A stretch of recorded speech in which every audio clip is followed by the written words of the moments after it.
Hey folks, Shadowhawk here, and it's the holiday season. If anyone knows anything about me, I'm a huge fan of fantasy, Lord of the Rings, Harry Potter, Game of Thrones. I grew up with a lot of high fantasy as a kid. I do a lot of D&D streams on my channel, and pretty soon I'll be doing a D&D/LARPing mental health support group in my local town and online. So hit the subscribe button for that, and if you ever want to join, I'm working on a Discord page and a Facebook page for this co-op of gaming. Help people out.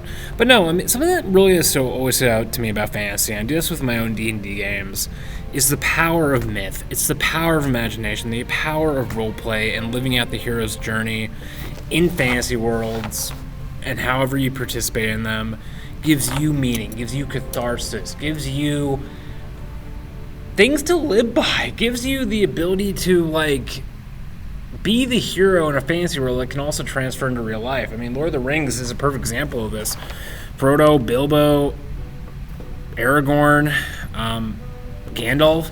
These are characters who are tempted by evil. They face really dark, evil, demonic forces, and they still rise above and fight for the little guy. I mean, Frodo and Bilbo are the ultimate examples of the little hobbit folk who are so simple of heart they save the world just by rejecting evil. I mean, Bilbo and they kill a bunch of orcs, and they commit genocide of the orcs. Hell yeah. But, no, I mean, the thing with the Lord of the Rings, it always had a very simplistic spirituality to it. The hobbits are proof of this. They're Tolkien's perfect view of what society should look like. They live simple lives, and they're the ultimate warriors against evil because they're so incorruptible and have such simplicity and simple lifestyle and simple spirituality. Tolkien did a lot of good stuff with the battle between good and evil, the forces of darkness versus the forces of light. And it was good. It reflects the World War II era he grew up in. He lived in, and his love of mythology from Nordic, Abrahamic stories. And it still gives us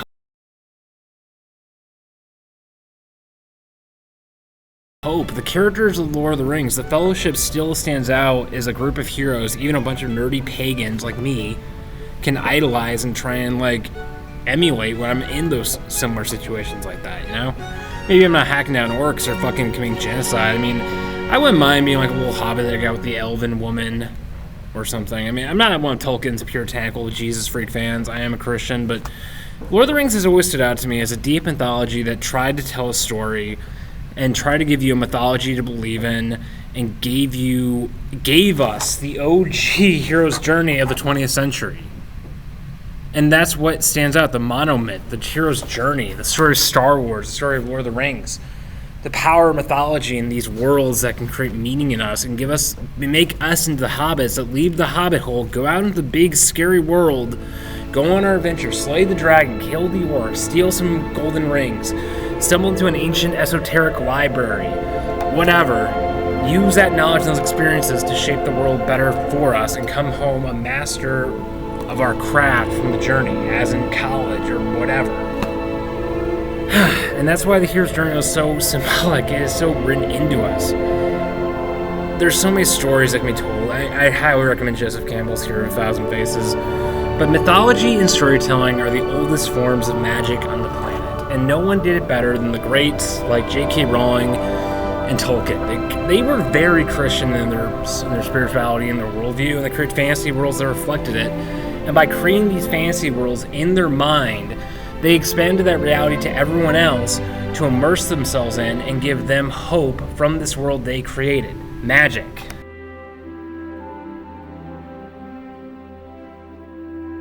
They created a world. They created entire reality as the miniature magicians/demigods that they were.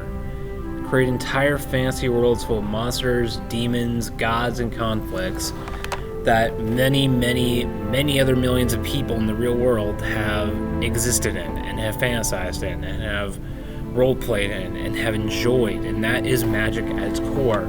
The ability to change the world around us and the souls and the energies of those around us. And nothing does that more than a good fucking fantasy monomyth like Lord of the Rings or Elder Scrolls or Warhammer. This shit empowers us. It creates narratives in our head and characteristics that help us deal with the realities of life, that help us face the big questions. And Lord of the Rings and Rowling And C.S. Lewis and Lucas are so fucking good at that. They knew how to tell stories of like the good, brave, noble heroes who are tempted by evil and they face it. And Rings of Power does that. Rings of Power does that greatly with Galadriel and the characters in that show, and how they're tempted by the Rings of Power and Sauron's like dark, twisted intent to shape the world through his own power. And that's literally what the Rings of Power are. They're an expression of magic. The ability to use these metaphysical abilities to change the energies of the world around you, either to your own benefit or the benefit of others. And that's what every magic act comes down to. Do I do this to empower myself or to heal? Do I just use this for power or healing? Do I use this for dominion or community? In Lord of the Rings and Harry Potter, that is what sets the villains from the heroes and how they use their magical abilities. And that is such fucking brilliant metaphysics. I love how Rings of Power really brings us to life. Rings of Power has done such a good job at showing Tolkien's spirituality and his worldview, and they've done a good job bringing that into the modern day world. The orcs are twisted, but you feel bad for the orcs, and Tolkien talked about that. He pitied the orcs in some of his later letters, and I really like how he reflects that. And Rings of Power does a really good job of bringing the spirituality of good and evil to Middle-earth. And Rings of Power does a really good job bringing Middle-earth to a modern-day audience. I really do enjoy that. Put this out there. As an Elder Scrolls Online player, watching the battles and the cinematography of Lord of the Rings of Power, this is so fucking good. Elven women, warrior women kicking a bunch of orc asses. It's great. I love it. I love elven women kicking orc asses and like being all samurai and Xena warrior princess. It's good. Rings of Power is a good show. Even a lot of Tolkien hardcore people are starting to realize that. The spirituality, the mythology, how live this world feels like. It feels a lot like Elder Scrolls turned into a freaking TV show, and I love it. It's really good. And it's also really good at discussing like the nature of good and evil and the price of selling your soul to bring peace to the world. As Jesus said, what does one man gain if he sells his soul and gains the whole world? And Tolkien was really good at that metaphysical reality, and that's what the Rings of Power present. If we submit to you, Sauron, and make the world perfect, if we submit to the devil himself and the world has brought peace, but look at the results of it, is it worth it? And Tolkien did a really good job of that. Peter Jackson did a really good job of that, and Rings of Power does a really good job of that, despite what people say. And the elves and their defiance against the forces of Morgoth and evil. I love it. Silmarillion is one of the best fantasy books out there. I highly recommend it. It's a fantasy Bible without all the incest and talking snakes and gay beavers. I do love Silmarillion. I wish that was the Bible was written. Revelations. But no, Tolkien did a very good job of mixing mythologies and trying to tell simple spiritual tales of the monomyth that lived inside people. And and Rowling brought that to life in her own way.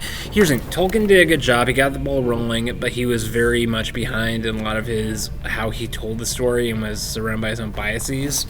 Writers like Ray Rowling and Lucas have made this genre, this hero's journey, much more palatable and much more inclusive to everyone. Harry Potter does a great job of anyone can be the hero, and anyone can be the hero. Like these little wizard kids live in this magical world, and they're so full of whimsy and joy and magic, and that's why Harry Potter is the perfect movie to watch with your family on both Christmas and Halloween. It captures that inner childhood whimsy and innocence, and that gives you hope. The whimsy can help you make it for the darkest times in your life, and Harry Potter is really good at that. Harry Potter is a great way of teaching kids to be good people, but not being like self-righteous assholes, and being happy, being childish, being free-spirited, but not being an asshole. Harry Potter is really good at telling those stories.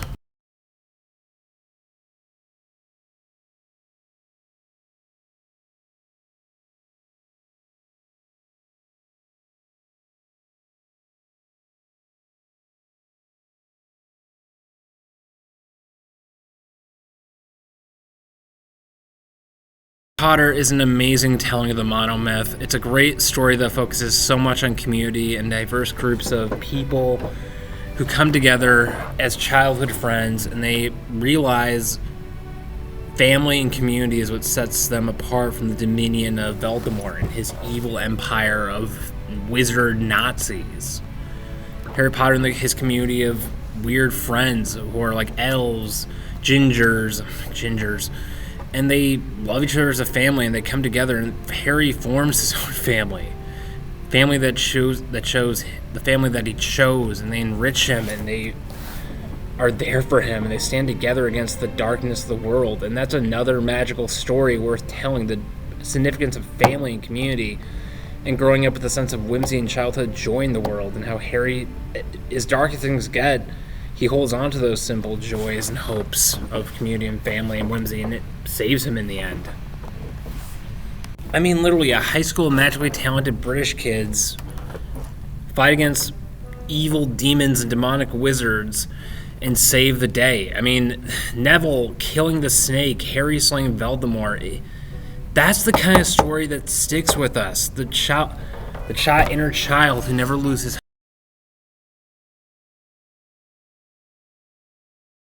hope for a better world and never stops loving people is the child who's going to grow into an adult who's going to change the world for the better.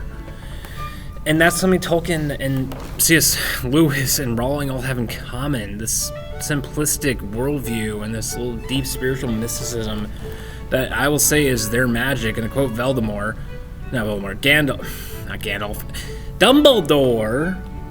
God, I'm not that much of a Harry Potter fan. Dumbledore's speech towards the end of the last movie after Harry's died. There's two things that really stick to me, that phrases have stuck with me. Words are our most inexhaustible form of magic. They have the ability to both mend wounds and heal and destroy and kill.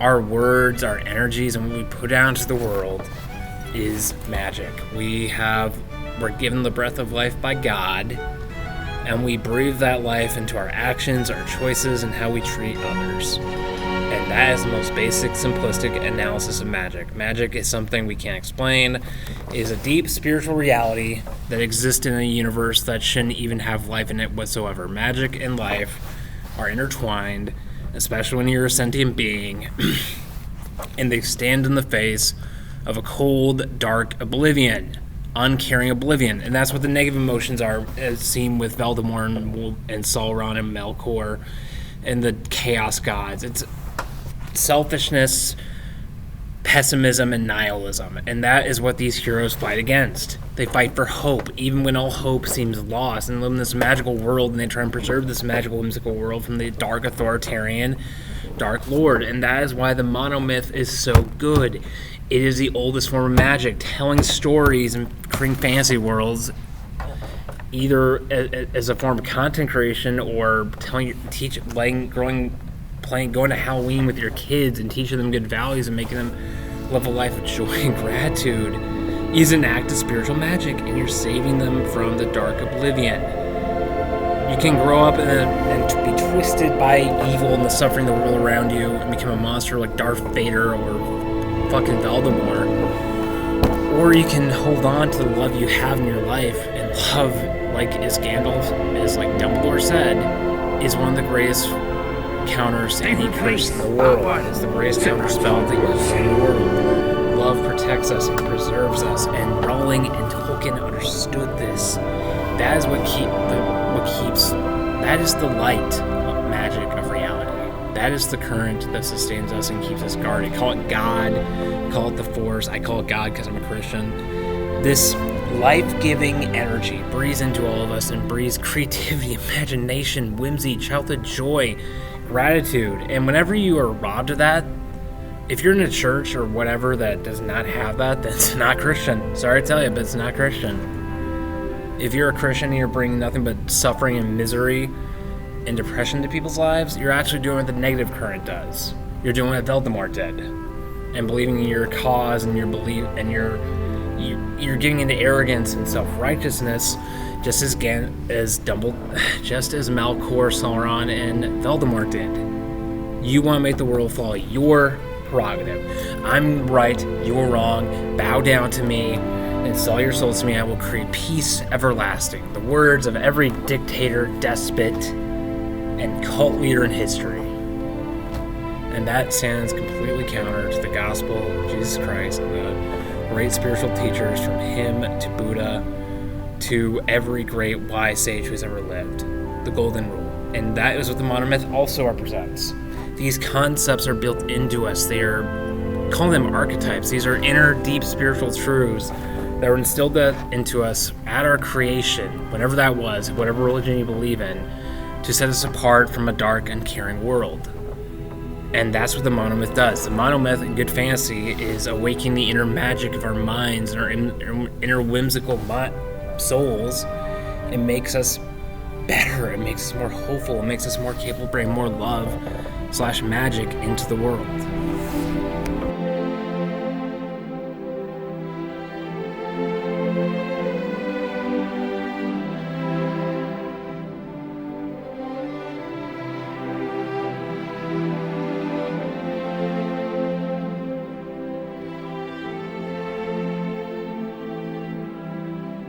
Just getting F in the chat. Who would love to have a daughter like Hermione? Who wouldn't want to have a daughter like Hermione or... God, what's the blonde's name? The blonde emo chick who's Harry's friend from the 5th movie. Whatever. But who wouldn't want like a witchy little self-independent, intelligent daughter who's gifted in magic and is a bookish nerd for a daughter? Who wouldn't want that, okay? And once again, these archetypes that we create, they give us meaning. Archetypes are another thing. Story types. Stories create archetypes that we can aspire to and try to emulate our own life. And fantasy does a really good job of that. We have Frodo, we have Luke Skywalker, we have Hermione Granger, we have Xena Warrior Princess, Buffy the Vampire Slayer. And the best ones are the realistic ones who aren't Mary Sue's, but they're normal people. And my favorite fantasy woman heroes has be either Buffy, Xena, or frickin' any generic D&D badass elven warrior woman, giggity, hot, who fight against the status quo. They prove themselves capable. They prove themselves capable. They fight against innumerable odds, even when there's no hope. They fight on, and the good guys win. And that's another thing I love about modern day storytelling. If you believe in something hard enough, evil will never truly triumph. Keep on fighting to the very end. That's what hope is. Even when all hope is lost, and we see this in Lord of the Rings, we see this in every monomyth from Buffy to Luke Skywalker. They're beset by evils, their own doubts, their own fears, but they hold in there and hold on to faith and hope. Whether it be gods and angels like in Buffy, or the Force in Star Wars. They fight for an ideal world, and they fight no matter what, and they use their abilities, their magical abilities, their spiritual abilities to bring that to life, and they come together in a community of all sorts of weird magical abilities. Everyone has their own weird talents. The D&D fellowship we always play in every time we get together and we play our tabletop, and we use our abilities together, our personalities, and our gifts to fight against the evil demons, snake monsters, and dragons of the abyss. I summed up my entire D&D storytelling ability. Weird. And Harry Potter does a really good job of that. It shows all these diverse characters, all these diverse abilities, fighting against the evils of hatred and self-righteousness and bigotry. And that's pretty fucking Christian right there. They fight against the evils of the world, which is bigotry, indifference, and intolerance and hatred. And women heroes do a really good job of that.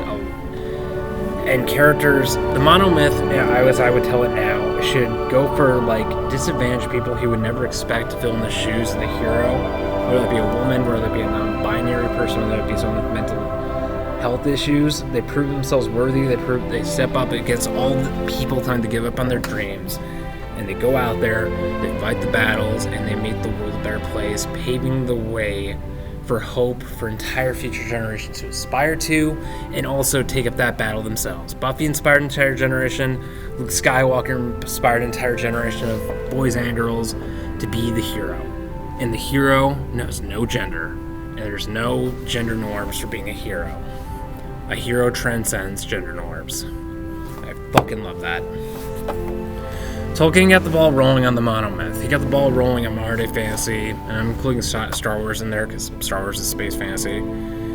And other writers and directors and content creators have expanded it and turned it into a more inclusive story and meta plot that anyone can aspire to be like Frodo Baggins, regardless of their race, gender, or sexuality. And I love that about modern day fantasy and role playing. I just wish we had more of the mythology focus on modern day role playing than we do the endless identity politics that's destroying the gaming industry. Just saying. You want to tell good stories, go back to the drawing board and inspire people to fight the good fight and prove themselves capable instead of having everything be a plot against this group of people or that group of people. Instead of aiming your plots at one political party or another, aim your plot and your villains over truly evil concepts. Rowling understood that, Tolkien understood that, George Lucas understood that. That's true magic. Don't water down the monomyth and turn it into a political statement. And one man to say with this is, something I really like about Harry Potter is, in a weird way, there is magic in this world, and it's a spiritual magic. We all have unique abilities and spiritual gifts. The Bible talks about that. I mean, you have prophets and people with all these spiritual abilities where you're an empath, a psyker, someone who can, like, prophesize. And the whole point of having spiritual abilities or unique gifts is to use them. You're faced with two choices. Do I use this for others, or do I use this for myself? Do I choose love, or do I choose power? Do I choose selfishness, or choose selflessness? And there's plenty of nuance in between that, and there's a shit ton of gray. But ultimately, what is good and evil comes down to, am I showing love? Am I loving people? Or am I doing this only for my own self? And there's plenty of times you gotta look out for yourself and look out for yourself and be selfish. There's a lot of nuance in good and evil, and I think Tolkien really could have had more nuance in his take on good and evil. But at the end of the day, there is good and evil. And we need to realize that it's in all of us. And what are we going to choose? To be the conqueror and rule over others, or live in community with others and love others and bring joy into the world? That's my message, and that's what I think the monomyth should represent.